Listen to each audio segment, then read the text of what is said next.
Welcome everybody, councillors, staff, media, invited guests and all those listening at home to our council meeting on Wednesday the 7th of August. I'll call for apologies and I have one from Councillor Mackle.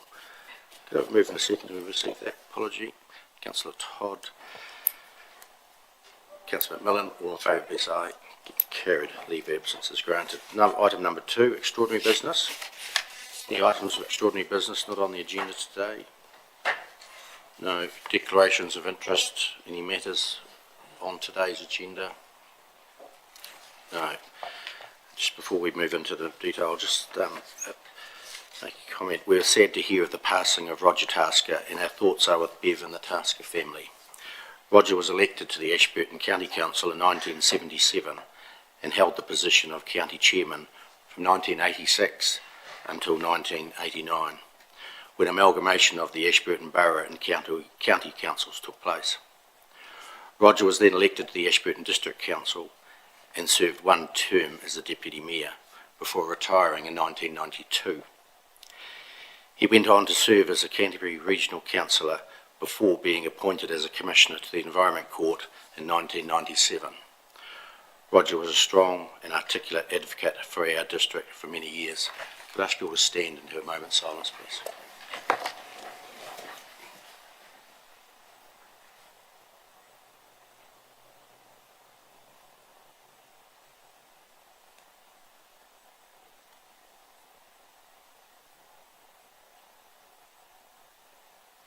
Thank you.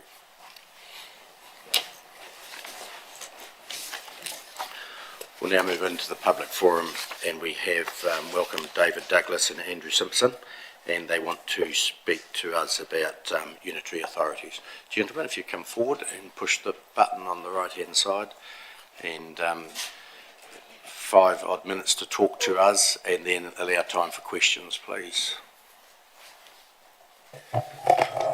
Would you like to introduce yourselves as well? Yes, David Douglas is my name. I'm from North Otago. I live in the Kakanui Mountains. In fact, we have a high country property, and about 20 kilometres of our boundary is actually the regional boundary between Ekan and Otago.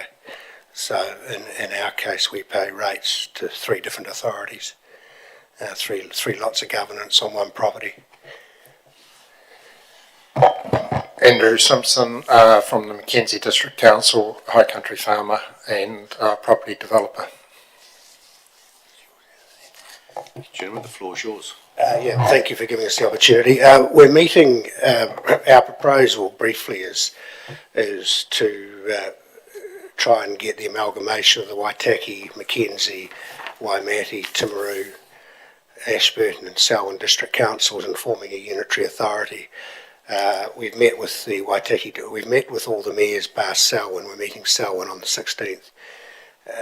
And we've met with the full council of the Waitaki district. We met the full council at Timaru yesterday, and we're meeting the Mackenzie at the end of the month in Selwyn on the 16th. And Andrew's going to outline, yesterday we had a very good meeting with Timaru and wanted to know, the reasons we want to do it and what is the way forward. And what we're asking from you here today is for you to give your support to your mayor. And Nigel Bowen has said that after we've met all the councillors, he'd like to discuss it with the mayoral forum and take the next step forward if he has the support. Obviously we have to do the homework when we start presenting to the public how this might work. We would rather do it through the existing councils and have an agreement from the councils, and so it all stacks up and it's a smooth transition, and with that we'll get political support as well. But I'll hand over to Andrew. Yeah, it became really clear yesterday that we were probably unprepared a wee bit because we didn't give reasons for a unitary authority. So I'll just run through a few of them. So some of them will resonate with you and some of them won't. But what I see is there's one too many tiers of governance at the moment. We've got 3 tiers: central, regional and district. We need to get rid of one of those because it's complicating the thing. the cost of consenting process and the cost of consent renewal process is way out of kilter for people trying to grow their business and that in turn growing the region. Councils are rule-based instead of effects-based mentality. I think that that's got to change.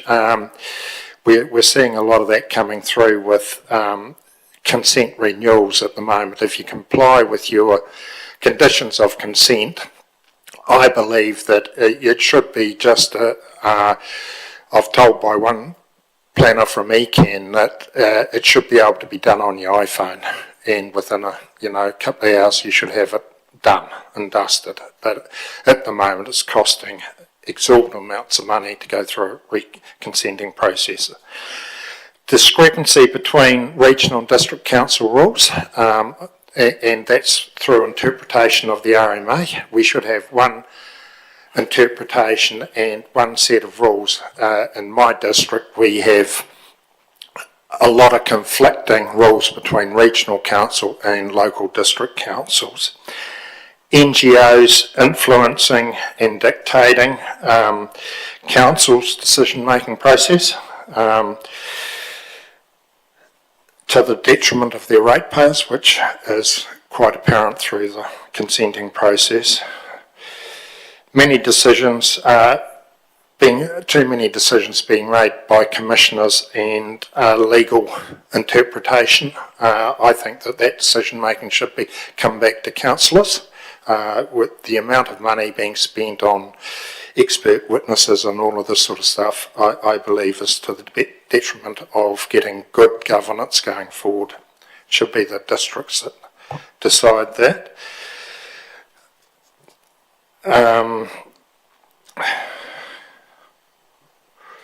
You're getting quite an influence of urban decision making, especially through the regional councils, on rule-based issues, which I think is quite relevant to all of the districts that we're talking about within this unitary authority.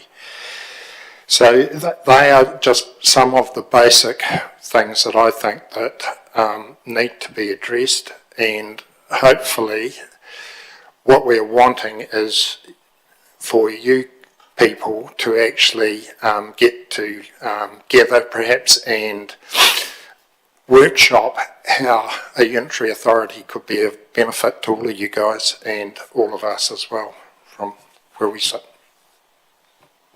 Thank you, Andrew and David. I'm sure there's some questions out there from councillors. I just have one question. When you say unitary authority, that means taking 4 councils, Ashburton, Timaru, Waimate and Mackenzie, and forming one council and taking the regional council obligations into that council as well. It's actually 6 if Selwyn. It's okay. And So, Waitaki. yeah. So it's making one super council, I would suppose. Yeah. We would all be redundant. We'd have a representation, but we would all be redundant and not required, as is the councillors and lots in the other 6 places as well. And Well, you take Waitaki in. yeah. Or is that what you're asking well, for? Or is it more leaving the councils, the 6 councils as they are, and having a South Canterbury Regional Council which just looks after the regional activities from, say, the Selwyn River-ish south to the Waitaki? So there are several different models, and there's quite a bit of talk about having a hybrid model, and that's why we think if you guys get together and workshop, obviously you've got smaller the guys like Waimate and Mackenzie are worried about being smothered out because they're the smaller ones, so it would have to be agreed on how you do it. But if it was one authority, the representation, how they're represented, whether you have independent commissioners as well as representatives, that would have to be negotiated. But you're discussing sharing your water infrastructure now going into it, and I think they'll dovetail into that quite nicely, and there's no reason why the different areas that are now covered by ECAN could be done by different councils and contracted out to their authority. So what form it takes, the the big concern we're running into, we're getting a lot of support from the councillors, but people want to know, the representation, how it's going to work. And we think if you guys get together, you're best placed to, obviously there's got to be cost savings. There's 800 odd staff at ECAN, and ORC got a large number too. So, and people talk about the money that won't be coming from the urban areas, but you'll be starting with a fresh sheet of paper, and you'd have a budget, and you'd live within it, and you'd set the organisation to fit that budget. And our big concern is that we've lost control of our area. We've got so much in common, over 70% of the irrigation, 70% of the hydro storage in New Zealand, and we as these areas we're talking about have so much in common, and we think it would work well with the proper governance. Thank you. Councillor McMillan. Thank you, through the chair. Good afternoon. Just wondering, have you done any estimates on whether there'll be any cost savings for the ratepayers if we are separated, or however it works? Yeah, no, you go. The thing is that the blueprint hasn't been developed, and until you do the blueprint and identify exactly how this can work, because there's a lot of different models, and what we're promoting is all of the councils coming together to actually develop up that blueprint, and from that the cost savings will drop out the bottom if there are any. To me, the biggest cost saving will be through the consenting, and the time and the process of consenting will be huge for all our areas of interest. We have talked about going down the Brexit model, and talking about the large amount of money being spent in Christchurch and Dunedin, and decisions being made that are out of our control. And that worked very well with Brexit, but the problem with that is they took a vote and they hadn't negotiated the structure and the deal, and it's been an absolute disaster. So our view is, rather than go out and start making these bold statements about what can be saved, we're better doing it from within and doing it once and doing it properly. Councillor Cameron. Thank you. Thank you for your presentation. With regards to the motivation for this unitary authority and this initiative, is that mainly discontent with ECAN, or is it the delay in the consenting, or is it the cost, or is it the? I think it's a bigger picture. From my personal point of view, I'm doing it for my children and my grandchildren. My grandchildren are 7th generation Waitaki Valley people, and they've been in business in our area since 1867, and I don't see the track we're going down, and the people I'm talking to within the councils, including the mayors, are telling me that their model is unsustainable. And I know the rates, and everyone moans about the rates we're paying, but with 40% rate increases, 27% rate increases, it is unsustainable. The present model, in my view, is unsustainable, and we've got a unique opportunity. If we together, as a region, come together, the political climate has never been better to make this happen.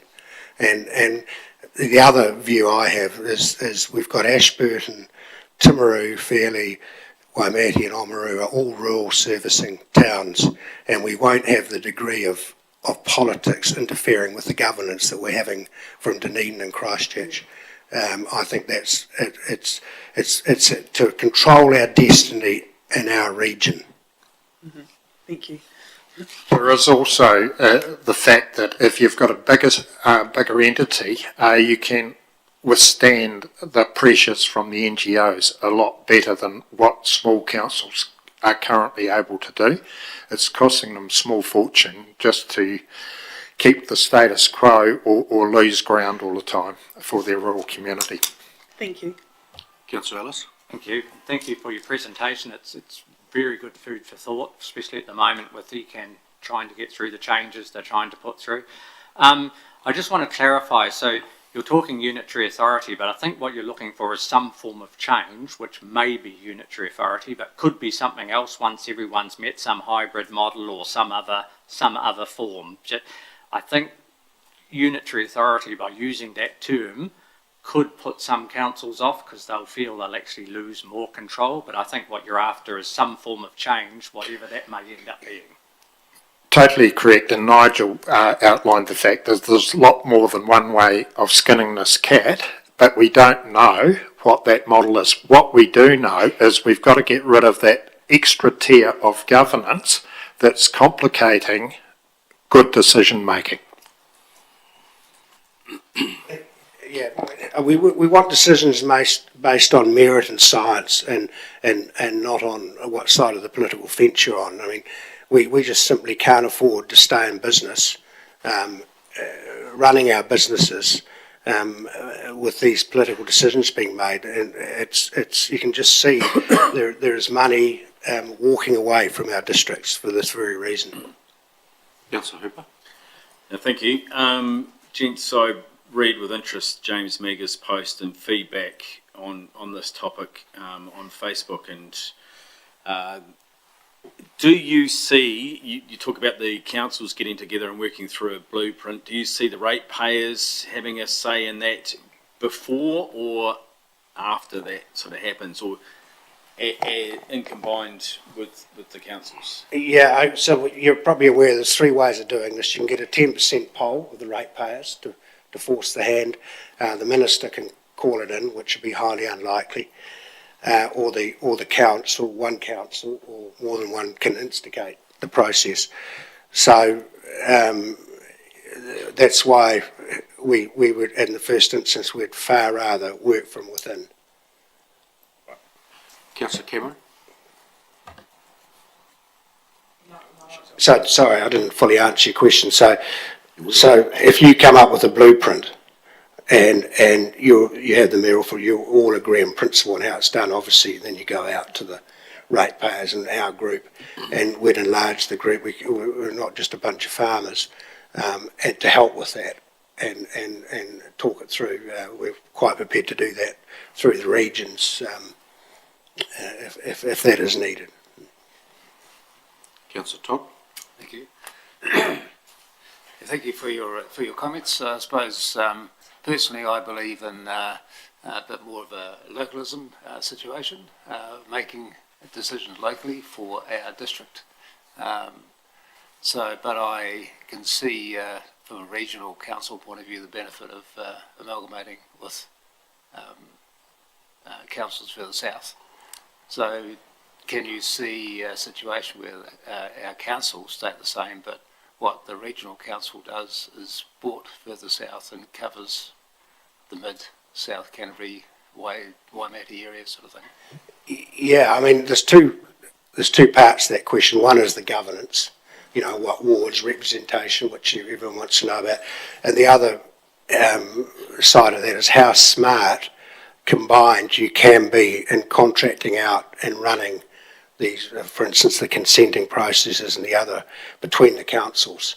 And instead of having, you know, a bureaucracy in every council, if the governance is right and you guys set it up, there's got to be a smarter way of running the business, or the two businesses that you're combining into one, and you get good people and you use it between the councils somehow, contracting it out and just making it work. So I think the governance and setting that is going to be so important. Thank you, Andrew and David. I think there's no more questions, so thanks very much for coming and talking to us. We'll take your views on board, and well, obviously Mayor Nigel, who chairs the Mayoral Forum from tomorrow, said he will take it to the Mayoral Forum. I'm sure he will, and we'll have a further discussion there as the 10 mayors of the whole Canterbury district. So thanks for coming along and presenting to us. Well, Thank you. Thank you very much. Thanks. Councillors, confirmation of the minutes.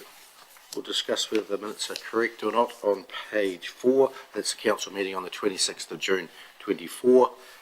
Page 5. Page 6. 7 and all the rates information here goes up to page 17. If you've seen any items need correcting, please advise now. If there's nothing there, can we have a move in a seconder for them? Councillor Cameron, Councillor McMillan, put the motion, all in favour, please say aye. Carried, thank you. Can I ask you a question, please? Yep. Just on one of them, if I look at on page 11, we're talking about the Ashburton CBD inner footpath cleaning rate, which is 0.000544 per dollar in capital value, and then we look at the Ashburton business amenity rate, which is for public convenience and district promotion in the town. That is 0.00329. Am I correct in that cleaning the footpath, which happens, I don't know, sporadically, is more expensive to the business owner in CBD than paying for the provision of the public toilets and promoting the town? It's a different group of ratepayers. So the inner CBD is a much smaller group of ratepayers. So the total budget that generates is not doesn't compare as you suggest. So the business amenity rate is the whole of the District. district, Retiring Ashburton district. So that will include, for example, Harvey Norman, whereas the CBD footpath rate will include Main Street. Will also include Riccara and Methven. Well, they've got their own, haven't they? Toilets? I think they've got their own. Methven business amenity rate, public conveniences. They've Tony? got their own. Thank you, through the chair. So this is where the revenue and financing policy comes into play. So the way in which the public conveniences are funded is that there is a part going back to the businesses within Ashburton, Methven and Riccara, as well as across the general rate. But can I ask you something? The Methven business amenity rate, which is immediately below the Ashburton business amenity rate, they pay for their public conveniences and district promotion separately. So it must be the whole of the Ashburton district, I'm guessing. Would that be right? No, there's two. There's listed twice in there. Have a look. How about I find the revenue and financing policy and send that through, just to help with the explanation. Just give me a quick minute. Okay, that'd be good. Yeah, we'll hold it there and come back to it when we've got the information to give you clarification. Councillor Cameron. Councillor Ellis. Thank you. Item 23, page 15, the Upper Hakateri Reserve. Do we need to amend that in there because those decisions changed? So I just not sure how we handle that. There will be a report come to council on the 20th of August, and it will be seeking to revoke a previous motion. Thank you. Dealt with there, thank you. Councillor Ellis. Moving on to, I'll put the motion being passed. Receipt of the minutes of the Methven Community Board, page item number 7, item number 5, sorry. They were held on the 29th of July. Someone like to move that we receive these minutes? Councillor Lovett, Councillor Hooper, all in favour, please say aye. Carried. Any discussion on them? Can I just ask a question on the discretionary grant with the with the Cancer Foundation? It's a national society, and just the use of discretionary funds. Is it allowed to do that on? They've parked it up, but are we allowed to do that on discretionary funding to give out to national societies, or? Tony? Thank you, through the chair. So the Methven Community Board discretionary grant is solely administered and selected by the Methven Community Board. They can choose to fund who they wish. At this stage it's been put on hold until they seek some further information. Okay. I'm just concerned that it might open the floodgates for other national organisations in the future. We've got to move. Have we got to move and second for the community board? Do we receive the minutes? Do we do that? We didn't. Who was that? Who? Right, bit of paper. It moved it second and passed. Yep. Next item is the reports. Item number 6, and it's the 23-24 annual resident survey. Welcome, Mark and Michael. Michael, you've been here before, but Perhaps you'd just like to reintroduce yourself to those who haven't met you. Michael Hooker, Director of Research at Key Research.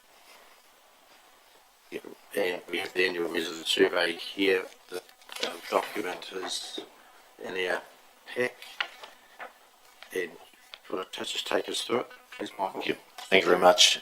Thanks for the opportunity to be here and presenting today. Essentially, this is the executive summary presentation of the recently completed resident satisfaction survey for the 23-24 year. And so I'll just work through some of the objectives of the survey, and then I'll walk you through the method that we employed as well before moving on to talk about some of the key findings before we arrive at a conclusion. So essentially the survey sets out to test how satisfied residents are across all services and facilities which are provided by the council across the district. Importantly, we want to be able to assess changes and perceptions over time and to gauge how the council is tracking in terms of meeting its long-term plan goals and objectives. So the methodology that we employed, it's the 5th year now that we've used this method, where we invite residents by way of a letter through the post to complete the survey online or by hard copy if they like. And this is the first year actually that we had 100% completion online. And you'll see there we get a really good buy-in, so a really good response rate to that invitation. We've got a really strong analytical sample there of 878 residents, so we can do a really good, robust analysis on that number. We don't always get the profile completely right through the invitation cycle, so we weight the data back to make sure that it's representative demographically and geographically of the census profile across the district. We use the electoral roll as the sample frame, which is by far best practice in terms of identifying residents across the Ashburton district. We also, you'll see there, we collect the data at 4 points throughout the year. So this is to account for any topical issues which may be in play at a particular point in time throughout the year, and also to make sure we account for any seasonal differences. So moving on to have a look at the performance of the attributes. So we measure 59 attributes in total, and so 35 of these had registered improvements in terms of performance, and 15 had reported declines in levels of performance. So essentially we're reporting here a good news story across the past 12 months. We'll see some excellent improvements in terms of perceptions here on this slide. Particularly customer experience across regulatory functions. So we see users of planning services, users of environmental monitoring and public health services and property information services as well, all recording improvements and perceptions of performance. Also importantly here on the slide, you'll notice unsealed roads and sealed roads reporting improvements in performance, and this is an excellent result. I'll go on to talk about this in a couple of slides' time, but this has been a stubborn area over a number of years, so it's pretty exciting actually to see some improvements and some upward swing in perceptions of the roading network. It sure is. Michael, I have one question from Councillor Yeah, Carson. sorry, Michael, just to interrupt. Yeah, sure. Just a question on methodology. You had a 14% response rate. Yes. Is that right? And is that 14% of 878 invitations sent out, or is it 800? 878 is the number of responses that we received. So you sent out, how many Yep. did you send out? Around about 6,700 To the Ashburton District yeah. Council as a whole, to the district? to the residents within the district. Oh, that's Yes. a good turnout. Yeah. Do you have any follow-up? Do you chase them up, or they just get it and you just get what you receive back? No, we send out what we term reminder letters to those who are laggards, so that's obviously a far less proportion than that would receive reminder letters. Okay. Yeah. Okay. And that compares, that's what you get with mail surveys, 14%? Yeah, it's about par for the course. So we're implementing this methodology across about 23 other councils across New Zealand, and this is about par for the course in terms of a response rate. Councillor Todd, question on this? So is doing surveys by post better than phone? Do you get a better response? Like if you keep phoning until you actually get them, is that better than? Yeah, well, there's a number of factors at play here. Firstly, the coverage of landlines now is kind of restricting us a little bit in terms of that methodology. We can get mobile databases as well, but it becomes quite expensive to spend the time on the phone trying to get people to engage that way. It can be achieved, absolutely, but it would be a lot more expensive than what the council is investing at this point in time. Thanks, Michael. Okay, moving on in the presentation. So these are the attributes which recorded the biggest levels of decrease in terms of perception of performance. And there isn't much to report here, which is really pleasing.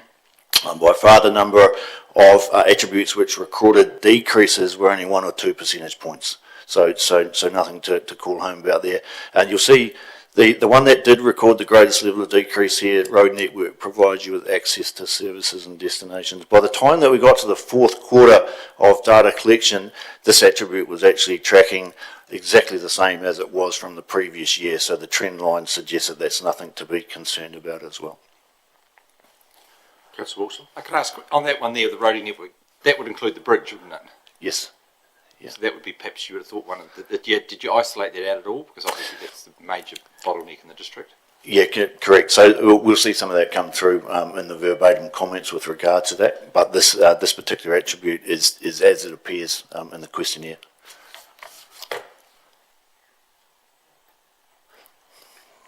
Okay, so moving on to the overall KPI, and this is really encouraging here. So it's a little bit of a trend starting to develop. So a 3 percentage point lift over the previous 12 months, and it's not altogether unexpected because we see lifts across some of the key drivers of overall performance for the district, and so where we're seeing that, we're going to get that reflected in that overall that high level KPI, which we can see here.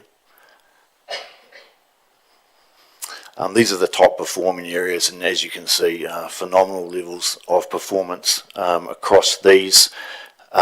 It's the similar sorts of services and facilities which turn up on this slide year by year, and to achieve these levels of performance means that residents think very highly of these services and facilities.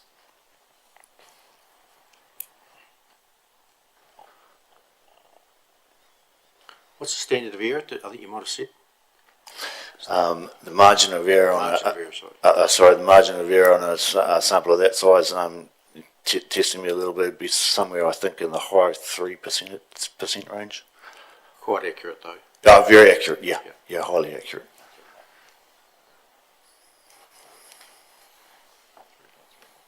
.31. Moving on to the next slide, please. I've got a question. You must monitor other councils. So where do we as a council sit with the other ones you monitor? Are we up there or? I can answer this too, but technically we can't compare because the Ashburton district uses a very strange satisfaction scale that no other council uses. But what I can say is that across all of the councils that we've monitored in the 23-24 year, 41% had recorded improvements in their overall KPI for satisfaction. So Ashburton would be sitting within that particular cohort. So 53% had recorded declines over the previous 12 months.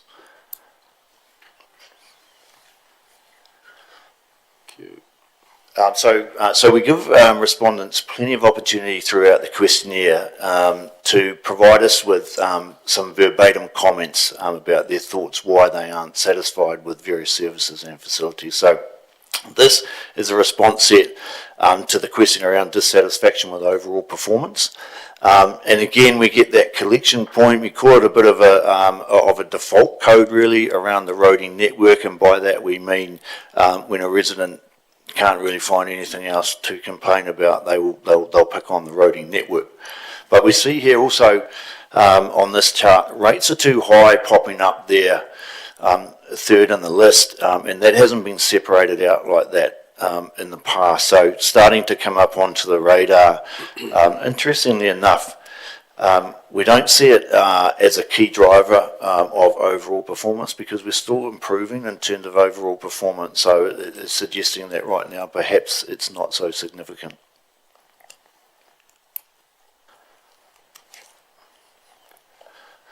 So this is an extremely exciting chart.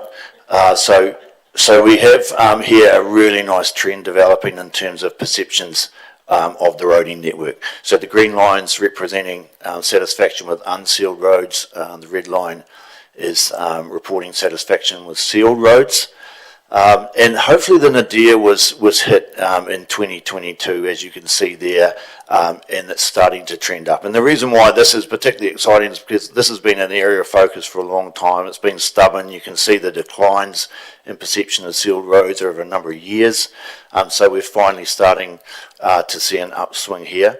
And across the 4 periods as well, we saw every quarter that went by, the satisfaction level for sealed roading in particular was improving, which is doubly exciting, and hopefully that continues, and we see even better results over the next 12-month period. Richard, the weather, major weather events, you could nearly put them across that graph, and they would just about equal 2022, the major weather event stuffs the word I'd use, all the tailseal roads and damage the shingle, and we're basically just getting them back in order. So if we have another big roading event, weather event, it'd be interesting to see if those graphs dipped off again. Yes. Correspondingly. Yep. Fair point. Sorry, again, can I just hop on with a quick one? Sorry. Phil Brown. From 2010 though to 2024, 76% of 32 is sealed roads. Is that rhetoric about potholes nationally sort of shining through there? That's still a heck of a drop.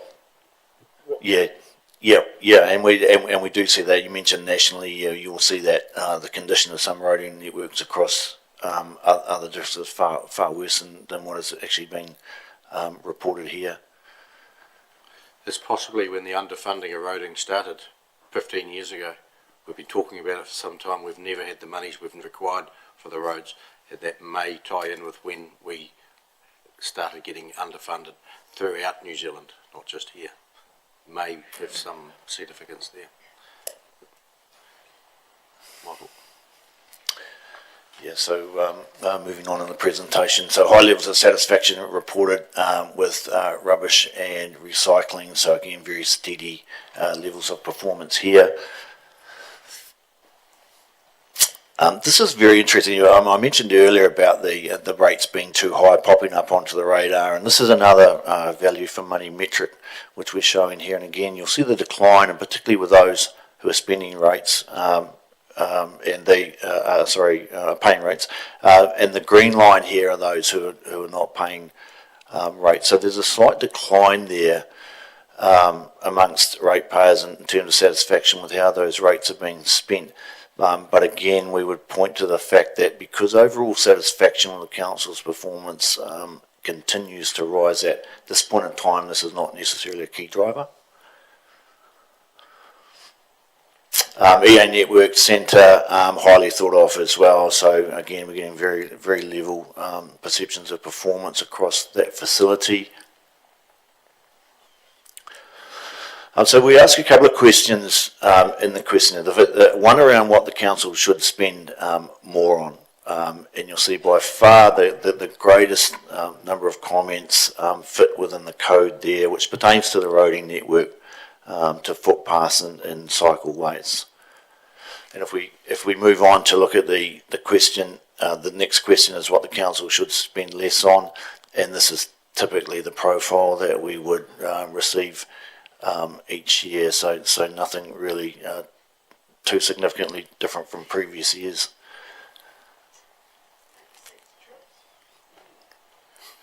And so these are the quality of life measures, which we include as questions within the questionnaire.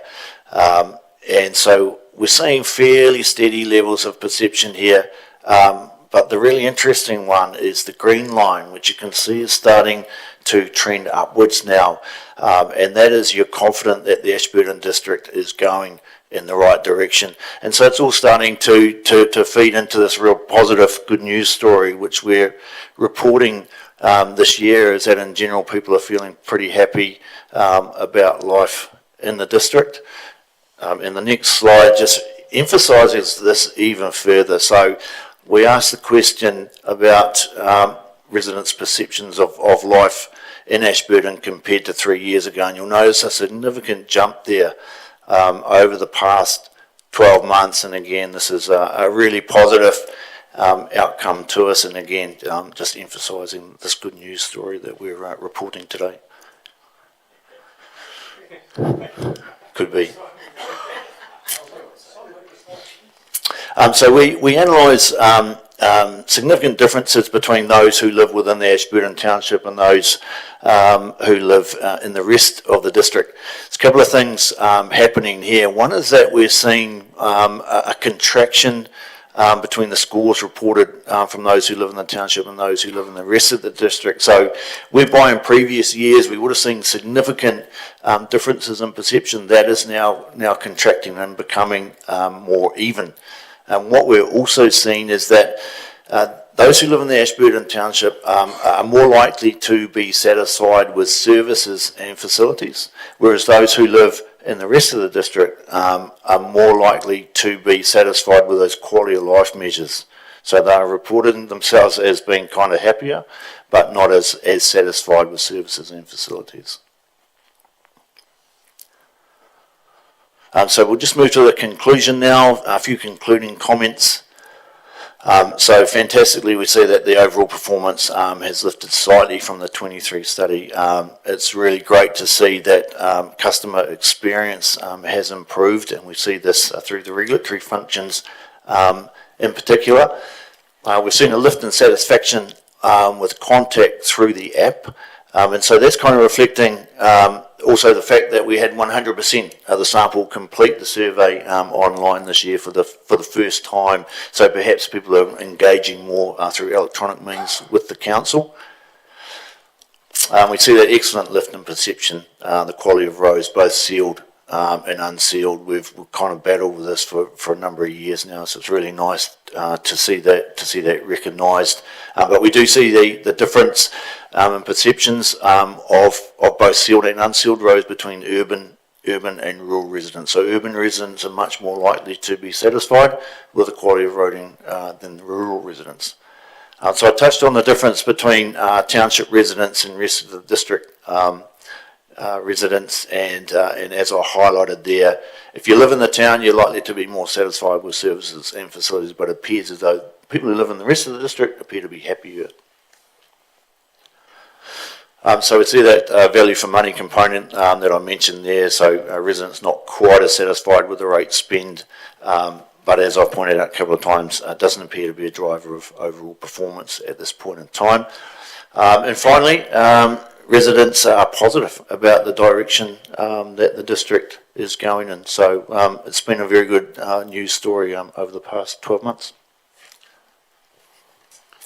Thank you, Michael. That's a good overview of the district for the last year and what the people think, which is a good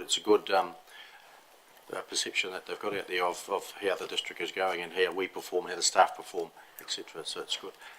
Any further questions, councillors? Thank you, through the chair. Just looking on the survey results that we were sent, and under the drinking water supply, there was 16% said need to boil filter water before drinking it, so they were dissatisfied with their water. Can you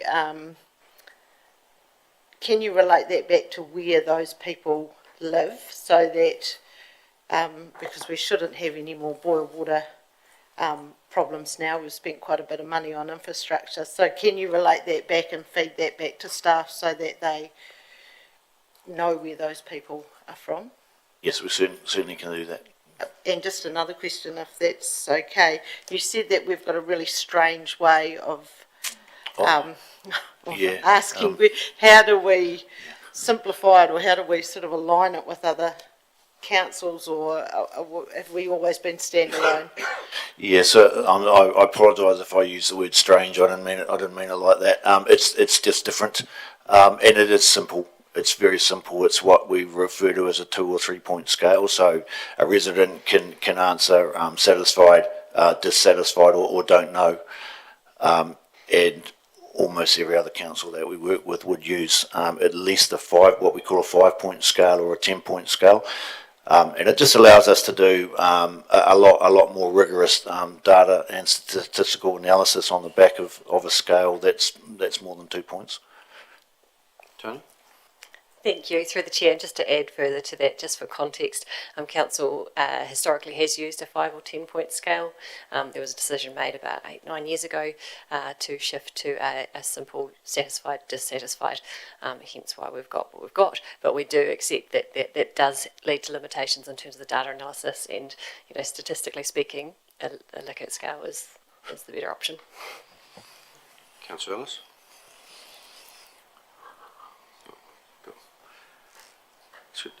Michael, you used to get comments, written comments people would add on going back a few years. Do you still get them on the...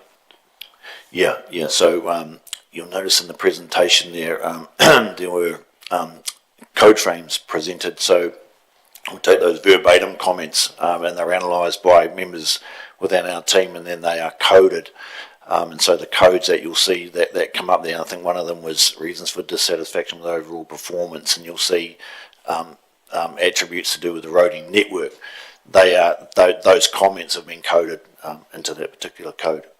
We used to get them as part of the report, but they're not here now. Can we have them? Oh, sorry with that question. Yes, you can. Yeah. Further questions? If not, thank you very much, Michael, for presenting that. Thank you very much. Thank you. Thank you. And councillors, item number 6 is the recommendation there that we receive the 23-24 annual resident survey report. So Lane Brown moved.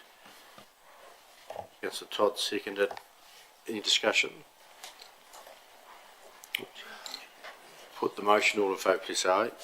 It's carried. Thank you. Next item is the discretionary grant request. Page 23.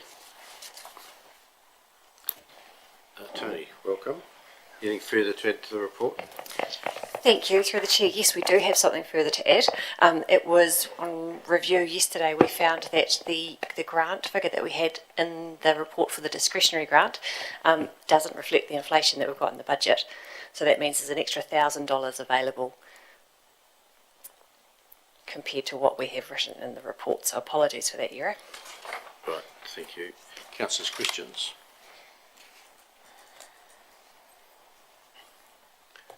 Who's first? Councillor McMillan. Thank you, through the chair. Tony, I see that the total cost of the coordinator is $36,400. Request for council's $18,400, and the rest they've requested or put an application into Advance Ashburton. Have they heard back from Advance Ashburton whether they're successful or not for that other funding? Do you know? Thank you. Through the chair, sorry, we don't know. Councillor Wilson. And when we did our the last round, you'd say, when we had looking at page number 23, there's a big page of all the different organisations that do good, and we weighed up the benefits and the of each one, and that's where we came out with the number, because it was over allocated 240,000. We had 83 to give out, and the council edition was 77.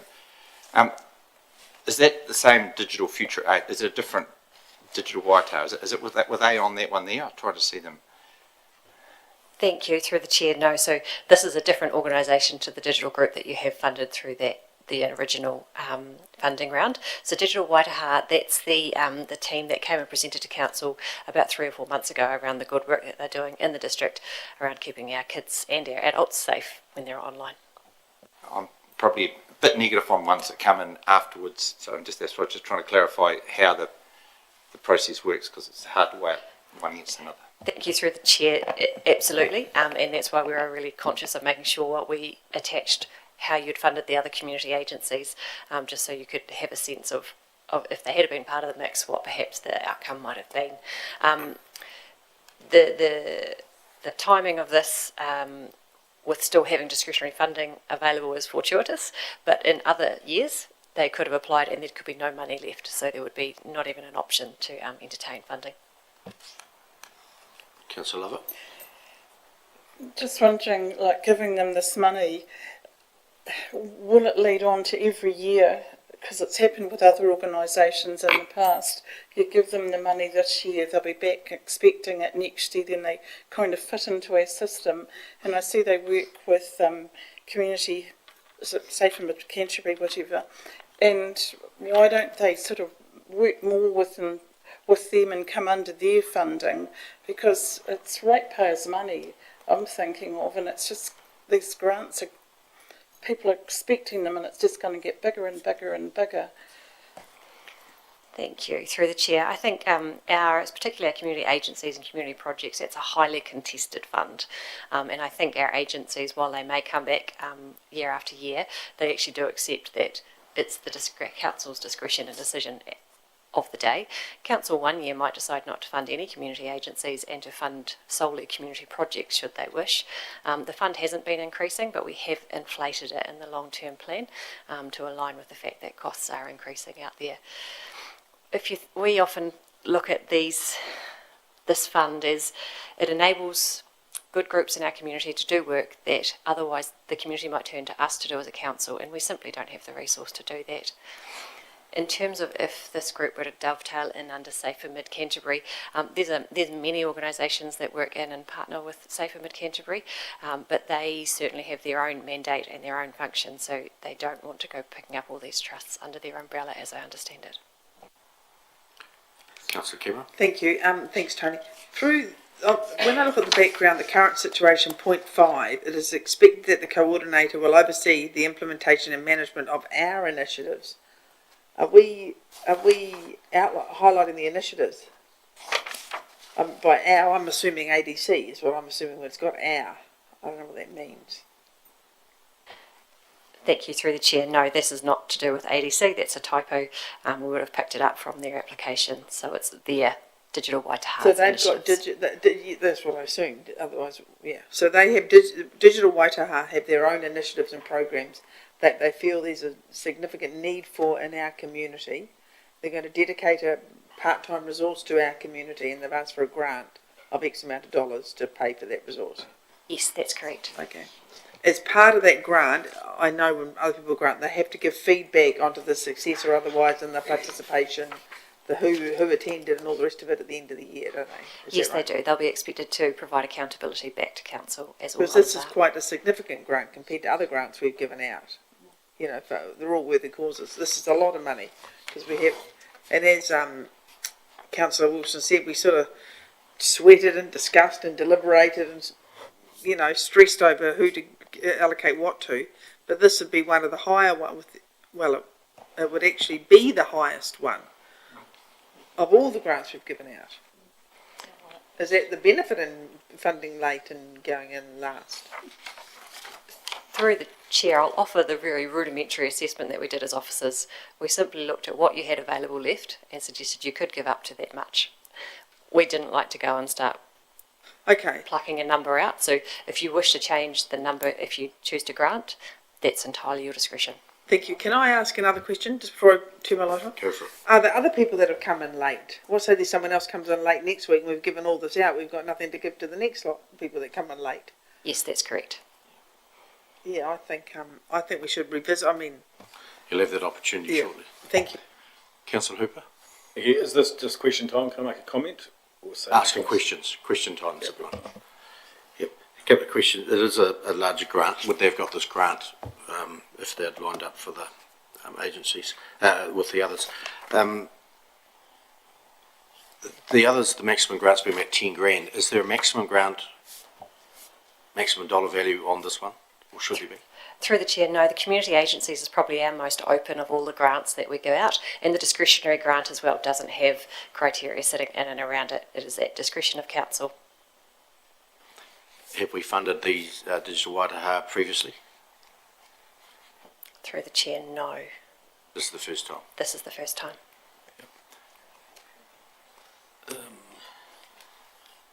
Further questions, councillors? Nope. Thank you, Tony. This recommendation there, the council allocates 13,900 from its discretionary grant to the Digital Waitaha to be used toward a part-time coordinator for the Ashburton district. Councillor Miller. I would like to move that we allocate $10,000 from the discretionary fund. The recommendation is to allocate $10,000. We're going to move for that. Is there a seconder? No, I'd like to revise that. I think that's. No, we'll go for a seconder first. Councillor Hooper seconds, 10,000. We now have a move and a seconder. Are you thinking of an amendment? Or Councillor Todd? Thank you, Mr Chairman. I'd speak against the motion. When you look at the list of community agents we looked after when we did the major round, most of them were getting $5,000 to $8,000, and I would suggest that if we'd processed this application at the same time, we probably would have been in the similar ballpark. So I would be against 10,000. I'd be aiming more between the 5 and 8. We have 10,000. The motion is 10,000 at the moment. If we need to change that, we'll need an amendment. Councillor Cameron. I'd like to amend the motion to $5,000, please, and try it anyway. Councillor Cameron has got an amendment to the same motion, but $5,000 instead of 10. Is there a seconder for that? I'll second that. Councillor Todd seconded. Speak to the motion. We've received, thank you, we've received this application late, and I understand these things can't always be done on a time frame, but when we received the initial applications from all these other agencies, we looked at how many people were going to be impacted by the funding, who would benefit, their reporting, their history, and we deliberated significantly on that, and people asked for markedly more money. Like, for example, the Mayfield Play Centre wanted $25,000 and they got nothing. Would we, if this had come through, like there's a whole lot of changes that we've undertaken, we don't know how many people are going to attend the digital Waitaha lessons, support things, whatever they're doing. And I think 5,000 leaves us a little bit of money in the kitty in case someone else is late and wants some extra money, or we find another use, a very valuable agency that would contribute to our community that would require the funds as well. So I think 5,000 is fitting with the rest of the group. Any further speakers for or against the motion? Councillor Ellis. Thank you. I speak against the motion. This request is for wages. If we give them $5,000, and even if they get their other grant, they're not going to be able to employ someone because they're not going to have enough money. So I think it's one of those weird ones where you either have to give them it all so they can proceed with the project, or almost none so they don't. Halfway in the middle is probably more of a headache for them than anything else. So I'll speak against the motion. Councillor Wilson. I'm against the motion. I'm not critical at all of the good work that they're doing. I'm more against the process. The process needs to be strong, that everybody applies at the same time. They've budgeted forward, they've worked forward, and we look at them all together and we make the decision ranked according to how it looks at the time. If we get them coming in at different times, every one of these will say, well, we've got a better use for it, so we should apply for that extra bit of money. It causes a lot of extra work for council when that process at once is a strong, robust process, so I'm against it. Councillor Lovett. I agree with the 5,000, and they can tailor their program for that. And they haven't got an expectation when they come back next year that they'll get it's nearly $14,000.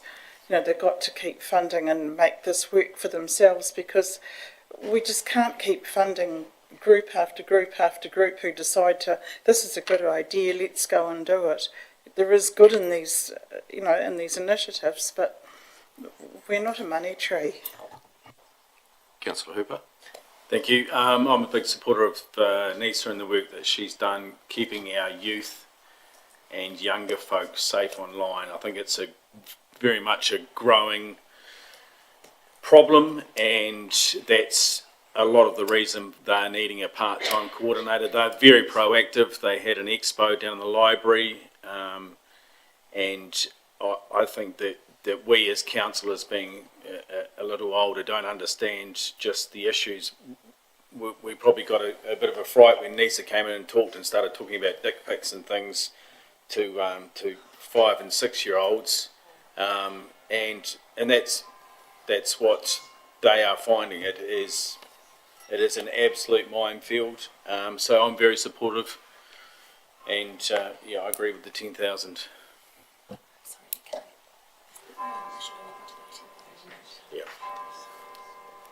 We're only debating the $5,000, so you're speaking against this, you're speaking against the five.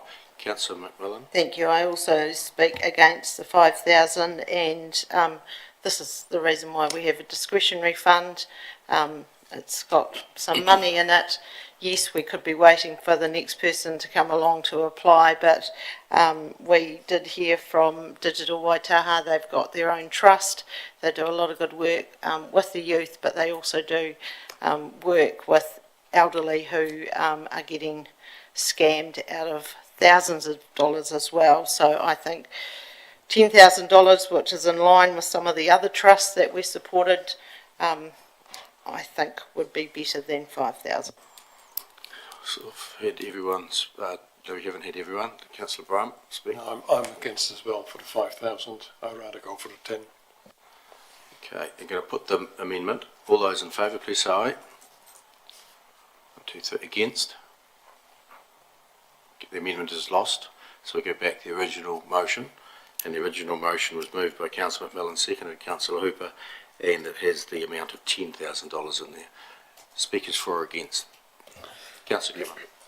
Thank you. I speak against the motion. I think when we look at what we spent money on this neighbourhood support group doing a lot of amazing things and a lot of support, and we gave them $10,000 and they're impacting a lot of people. As Councillor Lovett mentioned, this digital, net safety is taught in schools. I think at the moment, until we assess the demand for it, I think we should leave it. I support the motion. Digital stuff is probably taught in schools, but these older people who have been scammed don't go to school. No, so if this, through online activity, if this helps those people to not be scammed, then it's one step further to supporting our community. Councillor McMillan. Thank you. I obviously speak in support, and it's taught in schools because it's taught by Digital. Miller, I won't hold you there because you move the motion unless you're getting a right of reply, and we'll go to Councillor Hooper. Councillor McMillan, I was just going to say what I was about to say. Councillor Cameron's right. It is taught in school by Digital Waitaha. Thank you. Councillor Wilson. I'm against it because I'm not against the digital. That may be a fantastic thing, doing fantastic things, but I'm against the process in that all of these things are fantastic, people doing fantastic options, and we need to have a process where they all apply at the same time so that then we get a balanced view of each one and we give the money out because we're oversubscribed by a factor of 3, that we balanced out how it's going. We don't get a process where if we apply now, we might be able to slip in. Right of reply, Councillor McMillan. I'll put the motion. All in favour, please say aye. 1, 2, 3, 4, 5. Against? 1, 2, 3, 4. Passed. Thank you. Next item is item number 8. Updated settlement working group terms of reference.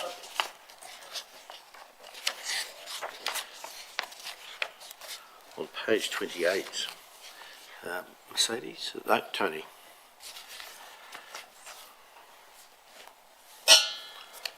Question, anything further there? Nothing further to add, thank you. Questions, councillors?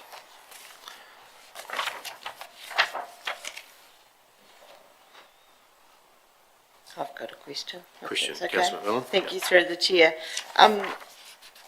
The name Settlement Working Group, is that the best name for this group? It just sounds a little bit confusing as settlement, and I can't remember what it was. It called the Resettlement Group previously? Through the chair, the name of the terms of reference that it's currently been operating under has been the Ashburton Settlement Steering Group. So the proposal in the updated terms of reference is to change steering to working group to align with the fact that all the partners should be trying to work together. Right. I think in the past, I'm going back a while now, it has been called a newcomers group, or an iteration of it has been called a newcomers group. It's trying to capture both our migrants and our former refugees that are now living in the district. Thank you. And another question, if that's okay. I attend the stakeholder group that is run by Kathy from the Refugee Resettlement Group, which has similar people on it.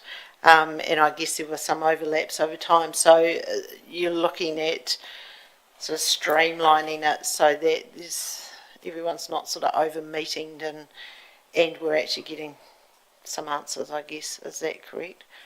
Thank you. Through the chair, yes it is. We did talk to Kathy from Former Refugee Resettlement and also Selwyn out of the Hakatere Multicultural Council, because they kind of look after the two groups involved. There is a degree of overlap, hence why we're suggesting this drops from being every quarter down to just twice a year.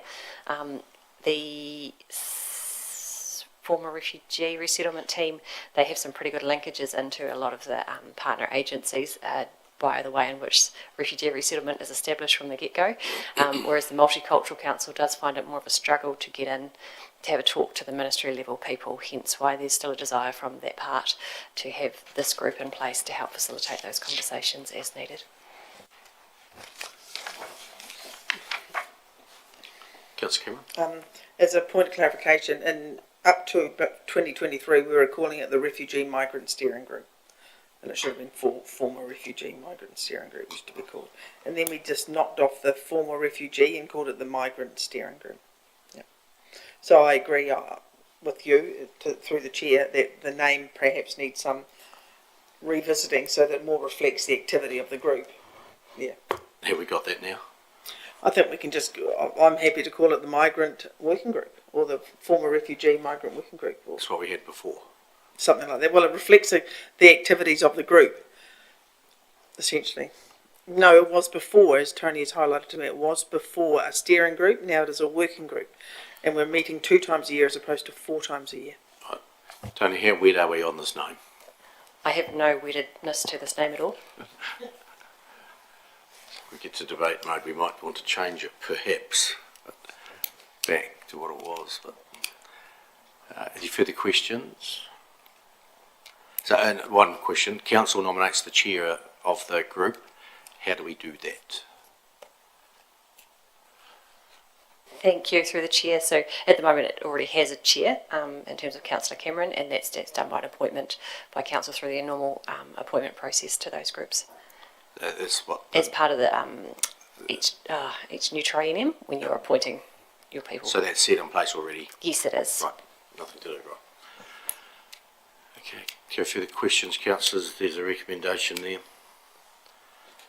which we're approving the updated terms of reference for the settlement working group, as it says here. Councillor Cameron? I'd like to move that, but I'd like to make an amendment in that is this the time to change the name?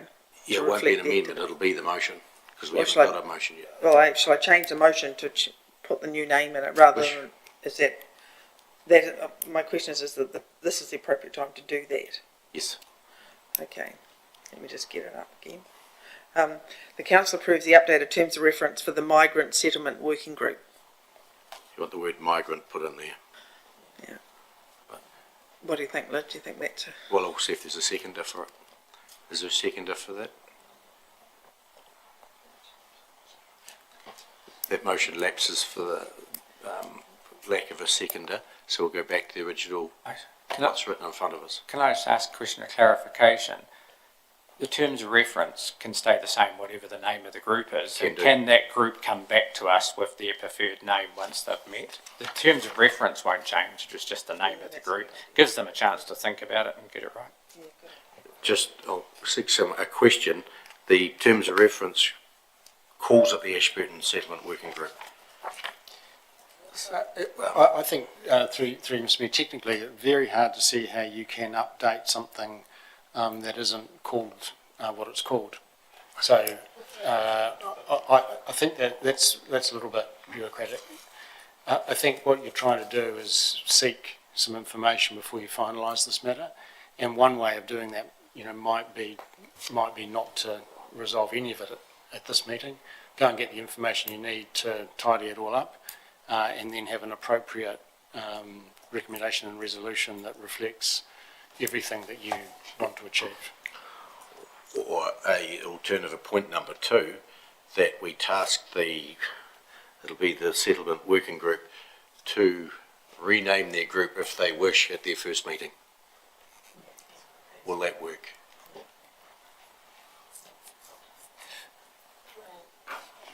Well, yes.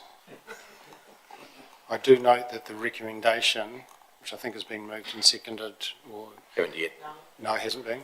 We had one, but it lost. The It didn't get recommendation is a seconded. slightly different name to the actual appendix. So as long as we get it all right, then we'll be fine.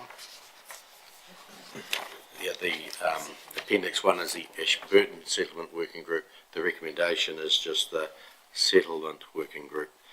Perhaps we'll let this lie on the table, come back with a little bit more beef behind it.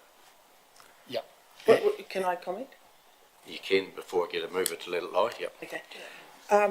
Why would we let it lie when we're updating, we're letting it lie over a name, is that right? And everybody's got a view on the name? Have I understood that correctly? We've got two names here. One's in the recommendation, another one's on the appendix, on the terms of reference. And you wanted to change it to another name, so I think... Well, we just wanted to have a name that reflected more of the activity of the group. So the suggestion you made earlier is, it seems silly to waste council's time on this. We'll call it what we'll call it regardless.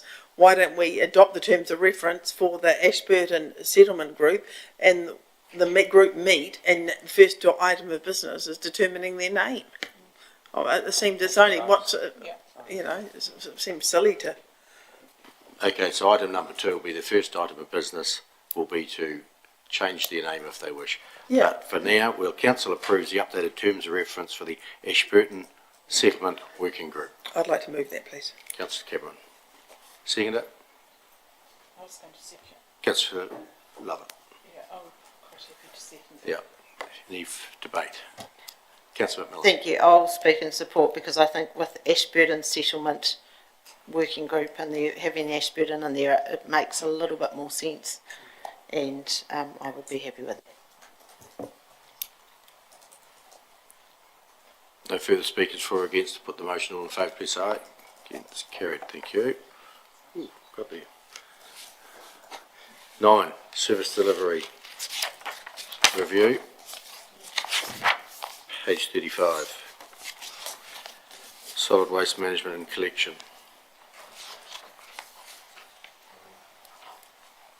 Welcome. Anything further to add to the report? WR? Through the chair, nothing further to add. Happy to take questions. Right. Thank you. Questions, councillors?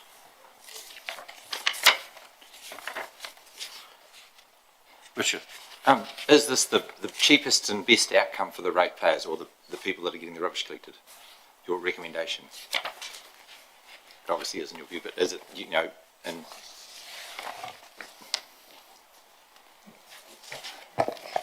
Well, I mean, I guess obviously this is a contractual decision. We won't know the final cost until that contract comes through eventually. Just one question. The education program, is that a separate contract or is it part of the waste minimisation contract? Through the chair, it's a separate contract. And gets tendered separately as well? Yes. And is it up, when is it up for renewal? Or? It has just been renewed for 2 years, up until 2026. Same time as the waste minimisation contract? Yep. Is it part of the process we're going through now? No, it's a separate one. A separate process. Right. What is the cost of that program at the moment? Around 185 last year. 185,000. 185. It went to 200. I think it will go to 230 next year. It's fully funded by our levy, the levy fund that we get from the government. That's what we spend it for. Right. Councillor Ellis? Thank you. Is it correct that originally that education program was under the original contract, but we found we weren't receiving the education out there we thought we were going to, so we took it off them and tendered it ourselves? Correct. It is originally part of the contract. Further questions? Oh, there's a recommendation there. The council receives the solid waste management and collection section 17A review as attached in appendix 1, and the council continues to deliver the solid waste management and collection service through a combination of in-house asset and contract management and contracted collection services. Is there a mover? Thank you all. Lane. Councillor Brown, Councillor Ellis. Open for debate.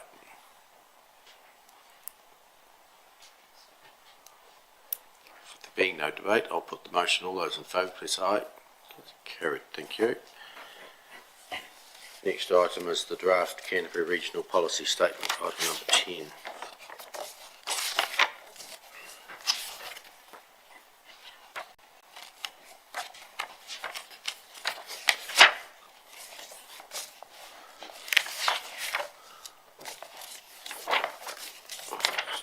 On page 55.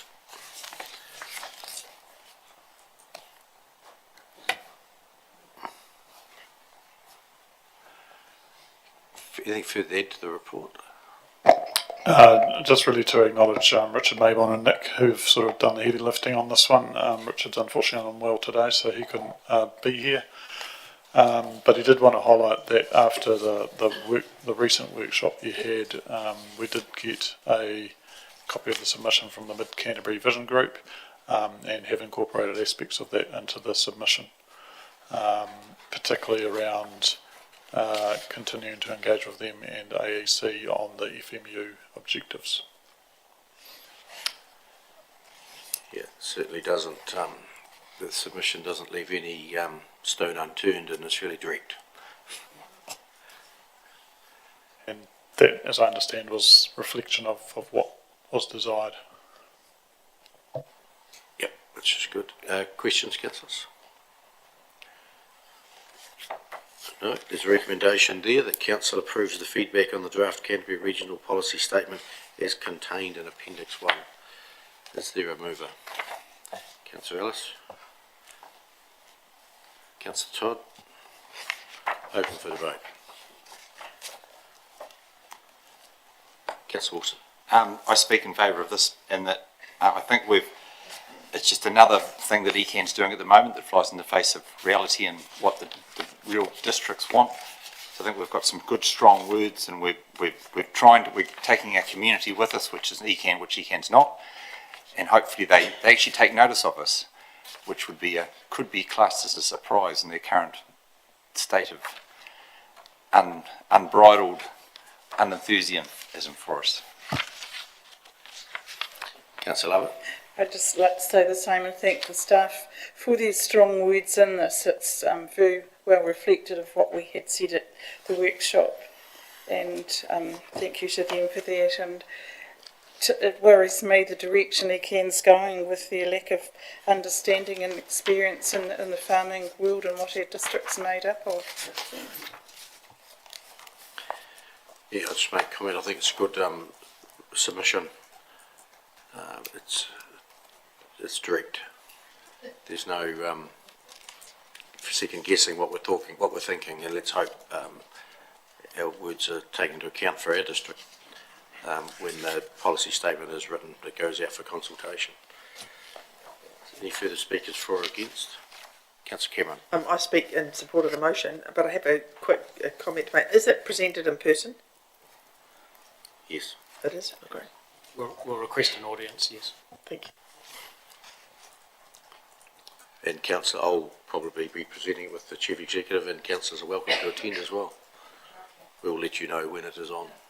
Yeah. Or you can present in my absence if you wish.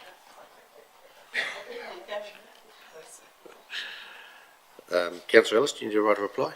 Thank you, Mr. Mayor. Yeah, this submission sort of leaves no doubt as to the way we're thinking and the way we're being treated, and hopefully with what also happened earlier today, ECAN might be listening in and feel that there's a lot of discontent out there with the way they're behaving at the moment, and maybe some of this might be a reality check, maybe.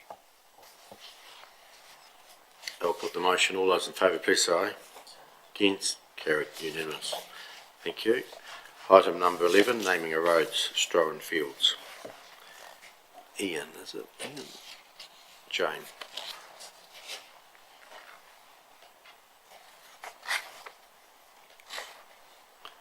Welcome, Jane.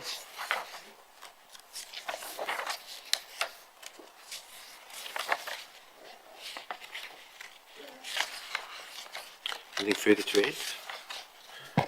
No. Questions, councillors?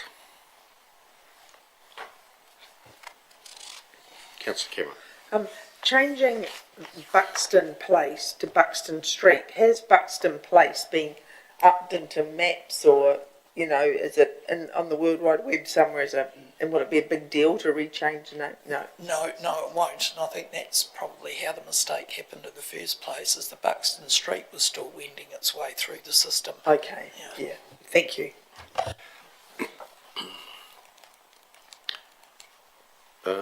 Move on a seconder for the motion. Councillor Cameron, Councillor Lovett, open for debate. Stay there if you wish, Jane, we've got another one coming. I'll put the motion, all in favour, please say aye. Carried.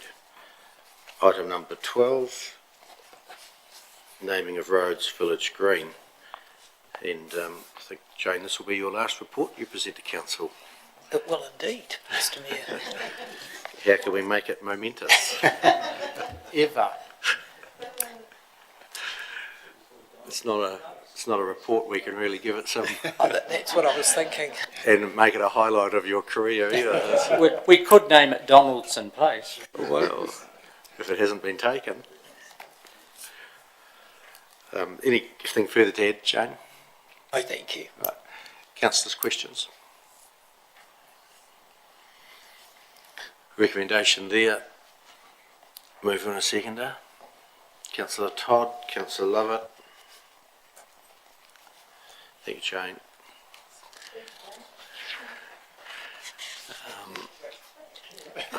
We're in the middle of a report. Speakers for or against the motion? If not, I'll put the motion. All in favour, please say aye. It's carried. Thank you.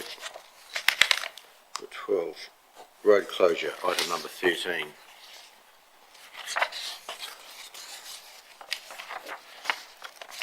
That on page 101. Mark. No objections have been received, so just confirming that. Yep. Nothing further to add there. Questions, councillors? Liz. Thank you. Through the chair, so on page 106, we've got a really good diagram of the closure map. Do we normally get something like this? Because this is quite, it's quite good. I think we have. Yes, we have in recent reports. We have in the past? Yes. Yeah. Oh, That will be the traffic management that's required. Yeah, correct. yeah. No, it just looks really. Don't see any 30Ks there. Yeah. Would defeat the purpose, I suppose, wouldn't it? Councillor Ellis. Doesn't look like there's any further questions, Mr Mayor, so I'm very happy to move. The Car Club always runs a very safe and successful event, so yeah, happy to support. Seconder, Councillor Hooper. Open for debate. Being none, put the motion. All in favour, please say aye. Hope you have a successful day. Item number 14. Deputy Mayor's report. In the absence of the Mayor's report, the Deputy Mayor stepped in and while the Mayor was away, and she's been just busy enough by the look of this. Any questions of the Deputy Mayor's report? Councillor Lovett. The Bike Skills Park workshop, how close are they getting to going out to organisations looking for sponsorship? Because, you know, the new year's started in a lot of clubs and they would have had it on the agendas to fundraise. Are we kind of a year away or for that, or?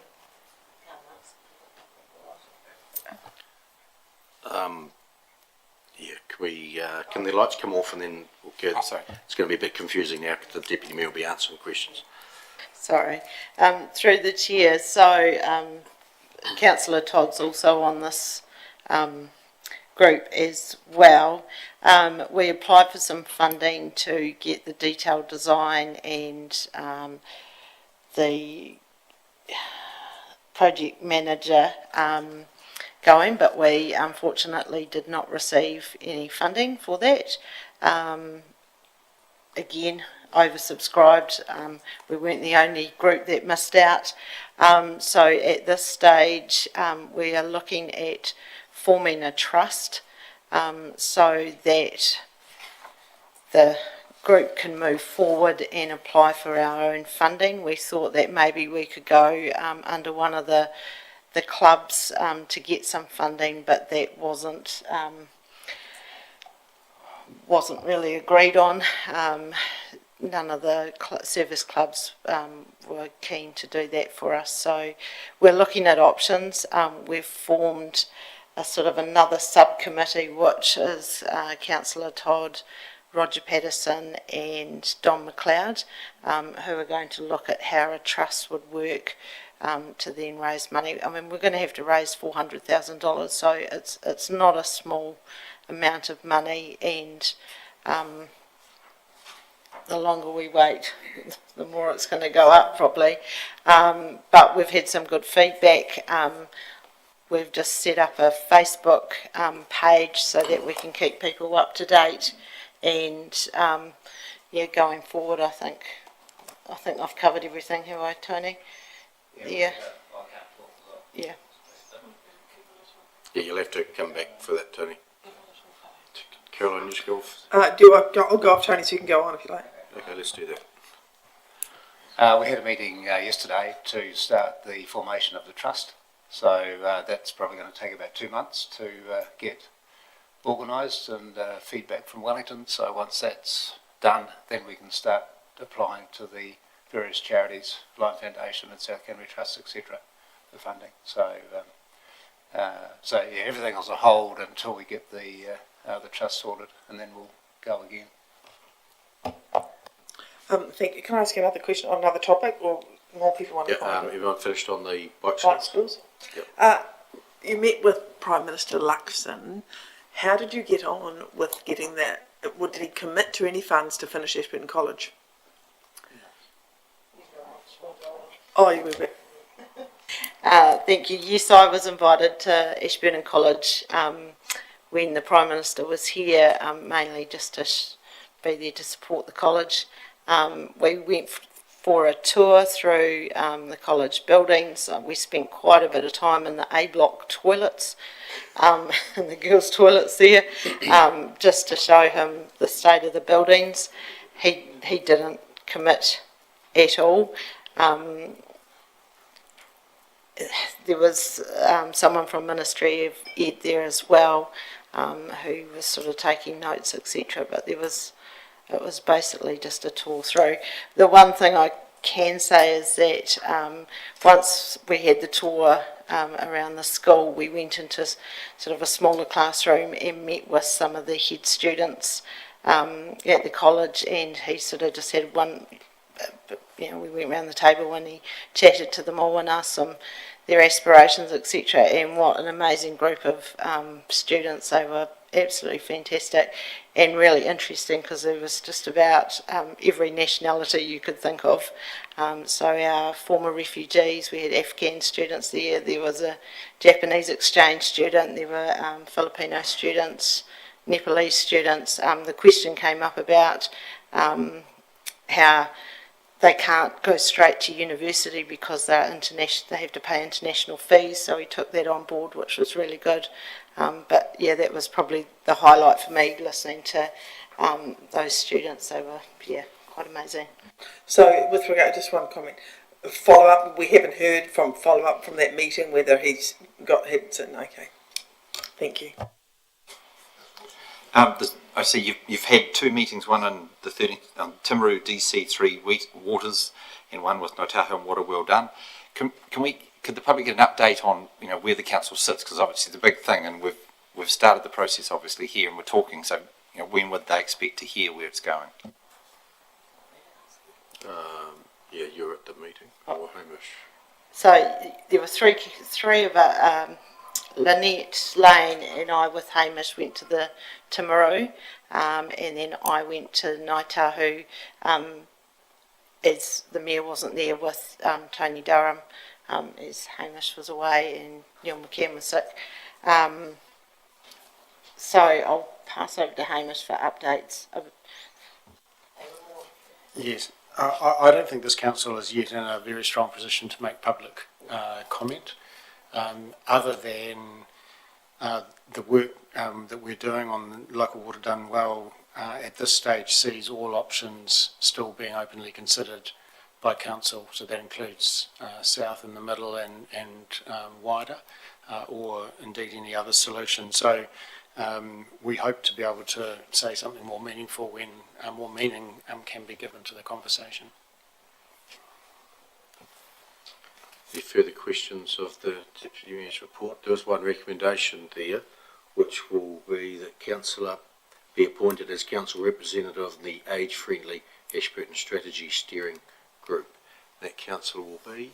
I was going to move that councillor Cameron be appointed to that group. Councillor Cameron's happy with that appointment? No one else has a burning desire to do that? No. So Councillor Cameron moved. We need a seconder for that, do we? I moved. Councillor McMillan moved Councillor Cameron to go on there. Seconder. Councillor Todd. All in favour, please say aye. Carried. Can I just note on that, that's come through the Safe Communities, and so as chair of Safe Communities, I will be also on that group as well, but we wanted a council representative as well. Oh, you'll be on the group as well? Yeah. Right, thank you for that update. Anything further? I'll move for a report if there's Okay, nothing seconder else. to receive the Deputy Mayor's report. Councillor Cameron, all in favour, please say aye. Carried. And thank you for the filling in whilst I was away. It was much appreciated. And as I said before, you were just busy enough. Thank you. We're just slightly ahead of time, and we're up to welcome to the new and long serving staff, which is due to be in about 10 minutes. We're a little bit ahead of time, so we might just have a recess now until 10 to 3, have the long serving and new staff, and then we'll break for a cup of tea at 3 and then come back for in committee.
Welcome back, everybody. A short break.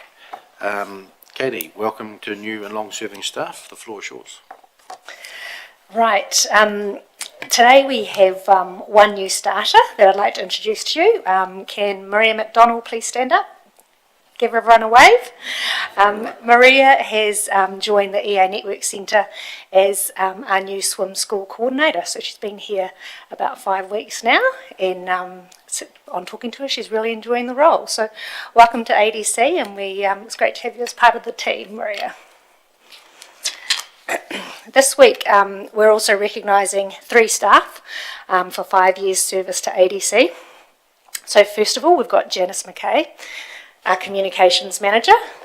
Janice can stand up. So Janice originally commenced with ADC as the Welcoming Communities Advisor, where she was required to work alongside our community to deliver innovative projects to welcome newcomers from all walks of life into the district. These included the Hakateri mural on the Eastfield site and the Hakateri Home and Heritage Book, just to name a few. Janice was then seconded to a corporate planner role, and more recently in 2022 was appointed to the Communications Manager role for ADC. It is here that we have seen Janice's university degree, skill set and high emotional intelligence together, combined together into her leadership, the leader that she is. Janice runs a high-performing team with a modern management style that is enabling council to be highly responsive to the ever-changing communication environment.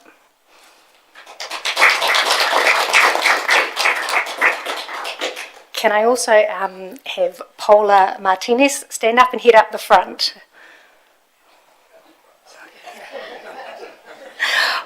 Paula is a member of our communications team, and so I took the opportunity to ask Janice about Paula. So Paula is originally from Chile, and she joined council in 2019 as our multimedia design officer, and since then has beautified all our signage and advertising, and as many things she can add her creative flair to as possible. Paula was working for a marketing agency in Christchurch before she came to council, and this was the same agency that designed our current council logo. But when she accepted the role, she relocated to Rakaia. Paula is an integral part to the comms team. Not only does she produce an unbelievable volume of work, but we appreciate her marketing wisdom, experience and creative energy that she brings to the team. And finally, we have Asheen Abasakara. Asheen is our road maintenance engineer for the southern area of the district, but he looks after the reseals and streetlight maintenance across the whole district. His background is GIS, and he has a lot of expertise in managing data from RAM and being able to show that data is easily understood in dashboards and displayed in GIS. He is generous in sharing his knowledge with others in roading and is highly regarded in the Canterbury region and beyond. He has taken on road maintenance with a passion, and he's a valuable member of the roading team and council. On behalf of ADC, I'd like to congratulate you all for your 5 years of service, and we look forward to seeing what you can do for the next 5 years.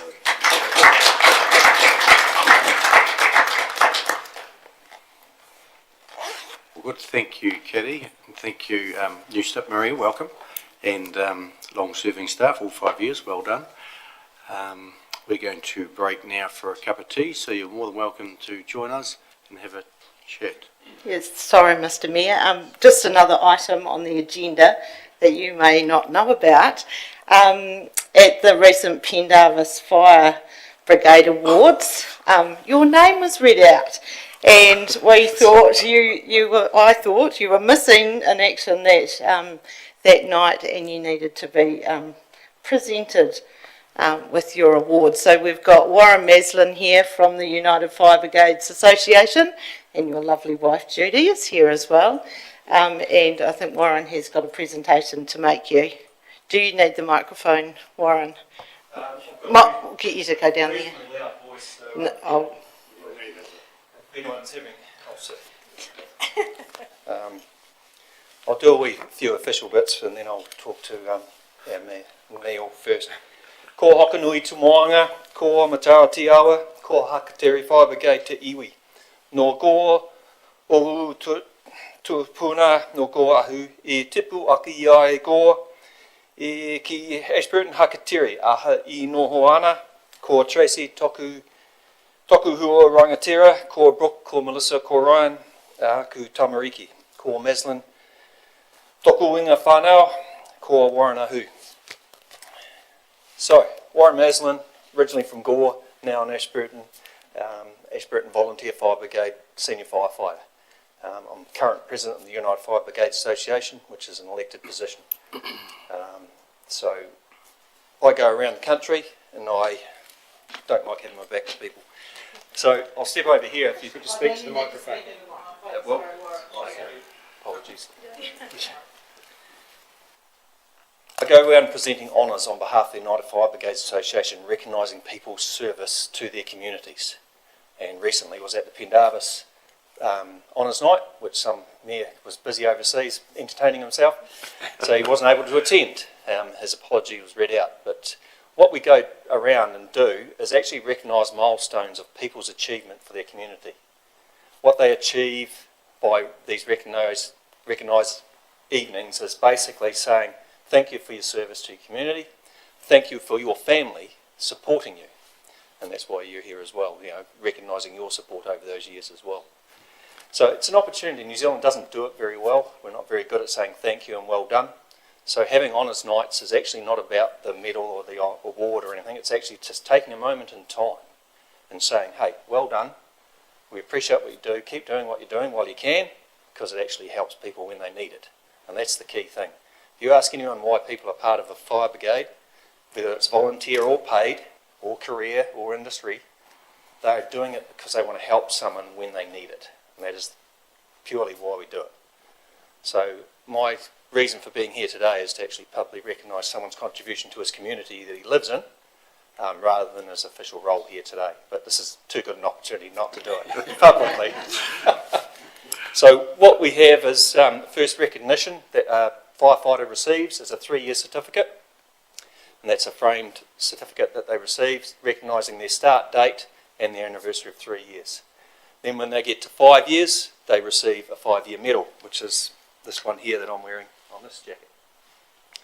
Thereafter, you get a 2-year bar, taking you right through to 23 years. And then once you get to 23 years, you actually receive a gold star on your 25th anniversary through that period. We then remove this medal and replace it with a gold star. And that gold star has got 8 points on it for a reason. It represents the Latin word servimus. Service, efficiency, resourcefulness, valour, integrity, mobility, unity and strength. And that gold star has been the same gold star that's been awarded for 146 years of our association. And the reasoning behind it hasn't changed. 5% of firefighters reach that gold star benchmark. And we actually also have a 50-year medal, and about 0.5% of firefighters reach that. We're up to 8,700 plus gold stars have been awarded throughout 146 years of our history. We're up to 360 50-year medals have been awarded. So just goes to show what a milestone achievement it is. And I hope to have the Chief of Pendarvis here today, but he's otherwise committed, but can't remember how many years. Me? Yeah. 22, 3? 22, 23. So the significance is, if I could ask the Mayor to stand, I have a silver bar, which will be his last silver bar before he receives his gold star. So, while it might not be much, it's got quite a big significance. Congratulations to you. Thank you very much.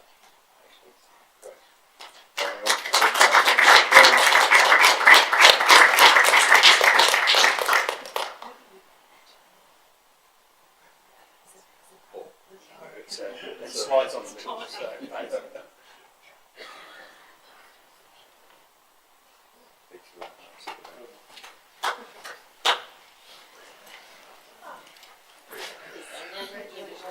You sneaky buggers. Thanks Warren for coming and presenting that, and welcome Judy being here, see me get that award. Yeah, I knew I was going to be away for it, but there's nothing I could do, so I sent Liz along to present the awards to the Gold Star applicant that night. Yeah, and obviously she's obviously done something to have it here today. Caught me by surprise, so thank you. And as Warren says, we do it for the community. I don't get to a lot of fires, but the weekends I do a few. If there's a big event on, I can get to them within they're more planned. But when I hear the fire siren go there, sitting here or in the office, I sometimes get itchy feet. And not that it's my brigade here, but I still hear the fire siren and hear them and see them go. But yeah, Pendarvis does its fair share of calls all out that end, that way of the part of the district, and yeah, it's a comradeship that we have, and it's a great organisation to be in, and yeah, we enjoy it. It's a great club, I suppose you use the word club, with lots of members. So thanks very much for that. Yeah, Liz, I think. And we'll break now for a cup of tea. Have a chat. Thanks.